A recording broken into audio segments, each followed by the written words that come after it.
Bonjour. Je vais commencer par parler d'astrologie en ce mardi 3 mai 2016, en fin de matinée. Je vais revenir sur cette relation de l'astrologue avec son client et du théoricien avec le praticien. Il est clair que l'astrologue dépend de son client. C'est son client qui va valider, soi-disant, ses propos.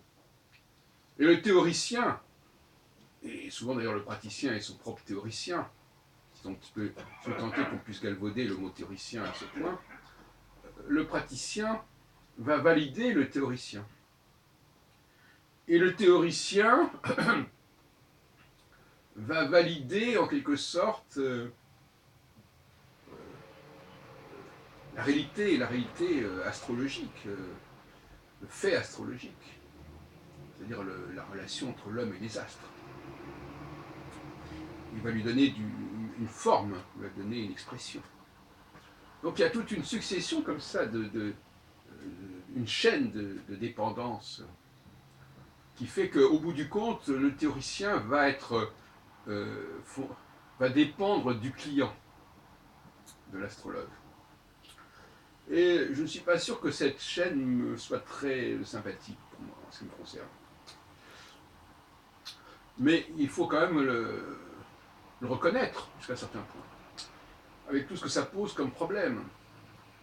Par exemple, dans le cas de Suzelle Fuseau-Bresch et de Serge Brémorel, il est clair qu'on est dans un processus de traduction. C'est-à-dire qu'on ne s'intéresse pas du tout à l'exposé technique et théorique de l'astrologie, structurelle aussi. On va s'intéresser à un discours qui finalement est un discours, comme il le dit lui-même, qui ressemble comme une goutte d'eau au discours du psychologue ou du caractérologue, je ne sais pas. C'est-à-dire que c'est un débat d'ailleurs que nous avions eu lors d'un de nos colloques, celui du mois de mars avec Esther Lacan, je crois, sur la traduction. On n'inflige pas au client la moindre connaissance théorique de l'astrologie. On lui dit des choses dans un langage qu'il va comprendre. Et vous comprenez bien que dès lors, tout le monde est dans la traduction, eh bien, finalement, l'astrologie, elle peut être mise au même plan que d'autres discours. Ce qui fait l'argumentation de l'astrologie, c'est justement sa démonstration. C'est pas seulement la question de savoir si la personne se reconnaît ou pas. La question, c'est de savoir si le discours est étayé ou pas, d'une manière ou d'une autre. Donc, si on traduit en évacuant presque automatiquement toutes les données techniques, finalement, le discours astrologique perd son sens, perd sa puissance. En outre, que tous les édifices astrologiques, en quelque sorte, dans l'espace et dans le temps, soient à la merci de l'humeur du client, de l'astrologue, ça paraît tellement disproportionné que ça devient surréaliste.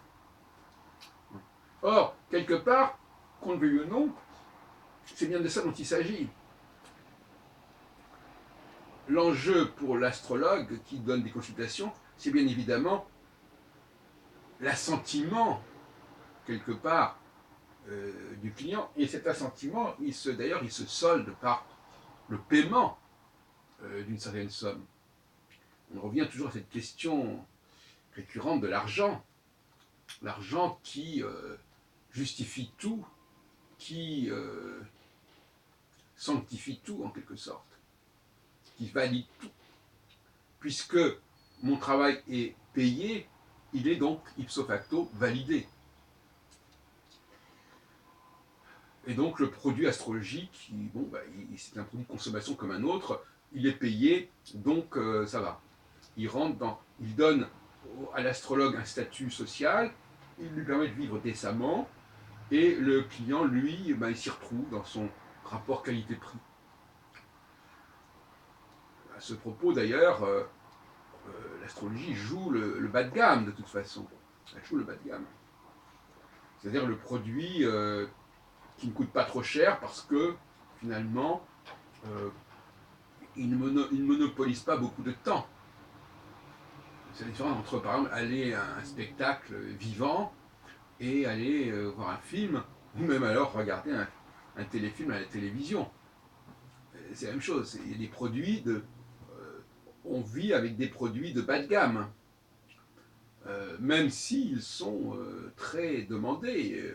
Mais ce sont quand même des produits bas de gamme. Pourquoi des bas de gamme? Parce que leur conservation est aisée, et c'est beau aussi pour la nourriture, n'est-ce pas? C'est plus facile de stocker du couscous, de la semoule ou des patates que de stocker des beefsteaks ou des fruits, hein, tout simplement. Et d'ailleurs là, je ferai un petit jeu de mots qui m'est venu ce matin. La pizza ou le pis-aller. Bon, je ferme la parenthèse. Et donc, voilà, on est dans un système de consommation et toute l'astrologie reposerait là-dessus. Bon, donc elle repose, donc finalement, c'est une sorte de monde à l'envers. Mais en même temps, c'est faux parce que quelque part, c'est pas comme ça que ça se passe. Le client n'est pas là pour valider. Enfin, il valide, mais pas au sens où l'astrologue le croit. Il ne valide pas parce que l'astrologue dit le vrai. Il valide parce que l'astrologue dit quelque chose qui séduit le client, qu'il a envie de s'approprier. Qu'il a envie de s'approprier. Un discours, une présentation, un portrait, on veut s'approprier. On dit tiens, mais moi ça me plaît ça, donc c'est à moi, c'est moi. Donc il y a un processus d'appropriation de la part du client qui va ainsi s'enrichir, enrichir son identité, enrichir sa personnalité, l'idée, l'image de sa personnalité. Et voilà. Donc de toute façon, dans le meilleur des cas, au fond, l'astrologue ne fait qu'être un artiste qui propose des choses, des discours, des présentations, un portrait. Et on dit un portrait en psychologie, en astrologie, un portrait. Un miroir, mais un faux miroir, un miroir qui mentirait en quelque sorte, comme dans Blanche-Neige. Il y a eu un film récemment, Le Chasseur et la Reine des Glaces. Et donc, voilà, c'est de même que le couturier ou le coiffeur, il propose un autre look. Ça ne veut pas dire que ce look soit celui de la personne. C'est même pas qu'elle se reconnaisse dans ce look, mais qu'elle s'y plaise. Elle s'y complaise, je dirais même plus exactement. Hein? Alors, se pose la question que j'ai souvent abordée de la formation des astrologues. Faut-il les former comme si c'était des futurs clients ou faut-il les former comme des futurs professionnels? Et dans mon école, dans la faculté d'astrologie de Paris, et nos locaux ici de Téléprovidence ont été aussi les locaux de la faculté libre d'astrologie de Paris, fondée en 1975 et installée dans ces locaux depuis 1979. Et voilà, quand les gens téléphonaient et nous contactaient, et il y avait une époque où énormément de gens nous téléphonaient, c'était une grande vague. Jusque dans les années 90, il y avait une grande demande de cours d'astrologie. Les gens voulaient. Ils voulaient, en fin de compte, parce qu'il y avait. Ils voulaient suivre des cours parce qu'il y avait encore les problèmes de calcul, de montage du thème sur lesquels ils calaient. Et quand on a résolu ces montages de thèmes par l'informatique, il n'y a plus eu de demande de cours d'astrologie quasiment. C'est aussi simple que ça. C'est-à-dire qu'en fin de compte, la personne venait nous voir pour les calculs et puis on en profitait pour la former de manière plus générale. Mais c'était quand même l'élément moteur. En plus, ça coûtait de l'argent, il fallait acheter les éphémérides, les tables de maison. Donc c'était double bénéfice. Les gens payaient pour suivre des cours, et en plus on leur vendait, avec un certain bénéfice, les livres correspondants. Tout ça a disparu à partir des années 90, parce que à ce moment-là, il ne s'agissait même plus d'apprendre à adresser des thèmes. Donc quelque part, les informaticiens, les gens qui ont vendu des logiciels, ont cassé la dynamique des cours d'astrologie. Alors, oui, donc finalement, nous on demandait, est-ce que vous voulez devenir professionnel ou est-ce que vous voulez faire l'astrologie pour mieux vous connaître et pour mieux connaître votre entourage? Et c'est pas du tout la même chose, c'est comme quelqu'un qui irait au restaurant. Est-ce qu'il va au restaurant pour manger ou est-ce qu'il veut apprendre la restauration? Il veut apprendre comment on prépare les plats, comment on va acheter les produits, comment on se les procure, etc. Et je me souviens d'avoir donné en 94, je crois, des cours à l'Institut national des arts divinatoires, qui était près de la gare de l'Est. Et après, ils ont déménagé. Et j'avais pris un groupe de futurs astrologues et leur dit voilà, ce sont des gens qui veulent pratiquer l'astrologie, qui ne veulent pas. Et je leur dis vous n'apprenez pas l'astrologie pour vous connaître vous-même. Vous apprenez l'astrologie pour faire un métier. C'est pas du tout la même chose. Et ça, je disais aussi que vous n'êtes pas obligé de croire en l'astrologie pour produire du conseil en astrologie. De même que quelqu'un qui vend des soutiens-gorge peut être un homme. Il n'a pas besoin d'être un utilisateur des produits qu'il vend. Et l'enseignement astrologique n'est pas du tout le même, paradoxalement. Il faut beaucoup moins de temps pour former des astrologues praticiens qui doivent uniquement savoir ce qu'ils doivent faire pour satisfaire le client, que si l'on est en face de gens qui ont un fantasme par rapport à l'astrologie, qui veulent absolument maîtriser parfaitement l'astrologie, parce qu'autrement, l'astrologie ne leur dira pas la vérité, etc. Vous comprenez le truc? Alors, on fait comme ça des études pendant des années, parce qu'on n'est pas encore prêt, soi-disant, voilà. Et puis on veut continuer à travailler voilà, sur soi-même. Et donc, il y a toujours eu cette ambiguïté depuis le départ au niveau des cours d'astrologie, et c'est tout à fait fâcheux de mélanger les gens qui veulent vraiment professer et les gens qui font, en fin de compte, qui veulent faire un travail sur eux-mêmes, qui ne se réduisent pas à la consultation ponctuelle, mais c'est un travail où on se retrouve toutes les semaines et où on avance dans sa recherche. Et en ce sens-là, c'est tout à fait méritoire, c'est pas la question. Au contraire, ça montre que l'astrologie peut aussi être quelque chose qui se développe sur le long terme. Et à ce moment-là, les consultations, elles ne sont pas si chères que ça, puisque au fond, on paye, on a toutes les semaines rendez-vous avec un cours d'astrologie où on travaille sur son propre thème, etc. etc. Bon. Non, mais c'est très bien qu'il y ait des cours comme ça. Il ne faudrait pas que ça s'appelle des cours, il faudrait que ça s'appelle des consultations, comment dirais-je, un travail sur soi-même qui est étalé sur un an, sur 2 ans, qui est très bien en soi, pourquoi pas, hein, comme on le fait aussi pour le tarot. On avait interviewé il n'y a pas très longtemps Gilles de Villeneuve, je crois qu'il s'appelait, qui disait, voilà, il travaille sur le tarot, il donne des cartes du tarot à colorier à ses clients, ils reviennent à chaque semaine, je ne sais pas, ils recolorent autrement, vraiment. Donc il y a une astrologie ou une divination par le tarot, par exemple, qui casse, qui rompt avec la consultation ponctuelle, avec le tirage ponctuel, et qui fait que la personne, finalement, un peu sur le modèle psychothérapeutique, mais c'est une psychothérapie de groupe, si vous voulez, voilà, elle fait un travail qui s'étale dans le temps. Et alors ça s'appelle cours d'astrologie, c'est une façon de parler, c'est une sorte d'ambivalence, voire même d'hypocrisie. Il faudrait que les choses soient claires.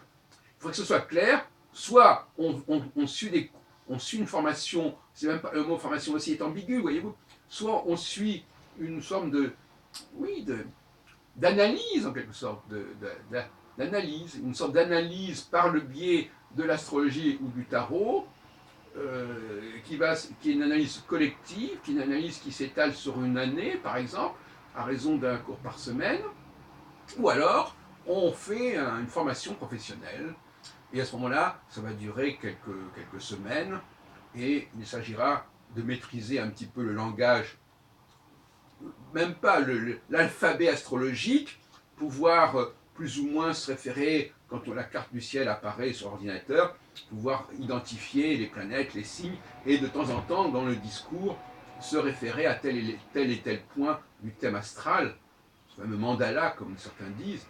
Voilà, et ça ne va pas plus loin. Donc à ce moment-là, on sait très bien que ça, c'est une présentation, c'est un emballage, et qu'en réalité, et de ce côté-là, c'est peut-être plus sain, en réalité, il s'agit d'une thérapie normale, quelque part, ou enfin, en tout cas, une relation entre deux personnes, et pas entre un astrologue qui sait des choses et une carte du ciel qui représente la personne, qui est ce que j'appelle une relation aseptisée. Bon. Donc là, il s'agirait de ce qu'on appelle le breaching, très rapidement, il faut que ce soit une relation de personne à personne, ce qui est quand même plus sain que la personne qui ne veut pas qu'on l'étudie elle-même et qui ne veut pas que quelqu'un d'humain l'étudie, mais elle veut être étudiée par un savoir intemporel et ancestral, etc. Donc là, il y a un problème de fantasme. Et je terminerai là-dessus, c'est-à-dire, je dirais que il y a un imaginaire de l'astrologie qui existe. Les gens ne viennent pas à l'astrologie parce que ça marche au niveau de la pratique, ils viennent à l'astrologie parce que ça leur plaît, parce qu'il y a un concept qui leur plaît, parce qu'il y a quelque chose, ou plus exactement parce qu'il y a des choses qui n'y sont pas. L'absence est souvent un élément moteur beaucoup plus que la présence. On ne parle pas de sexe, on ne parle pas des hommes et des femmes, on ne parle pas de parler de soi-même, on ne parle pas d'un thérapeute qui est tout puissant, on est dans une humilité, c'est-à-dire moi j'ai d'ailleurs un petit ouvrage qui est paru en français et en anglais, qui s'appelle L'astrologue face à son client, que je vous recommande, que vous trouvez sur internet, L'astrologue face à son client, les ficelles du métier. Et donc, et avec des illustrations de mon ex-femme Larissa Albron-Bliman. Et donc, voilà, donc on ne parle pas de certaines choses, on ne alors, par exemple, j'avais fait toute une série de caricatures, c'était assez amusant ce bouquin, comme ce petit bouquin, cette brochure. Il y a un astrologue qui dit j'ai un schéma dont je ne comprends pas le contenu, et le client qui dit j'ai une vie que j'arrive pas à structurer et à expliciter, voyez-vous. Donc finalement, il y a une espèce de complicité et d'attente de bon procédé, et finalement, c'est bien de ça dont il s'agit. L'astrologue attend de son client une validation et quelque part une sorte de contenu à mettre dans sa structure qui est un petit peu vide, et le client, lui, il attend aussi que l'astrologue lui propose quelque chose qui puisse l'enrichir, qu'il puisse s'approprier.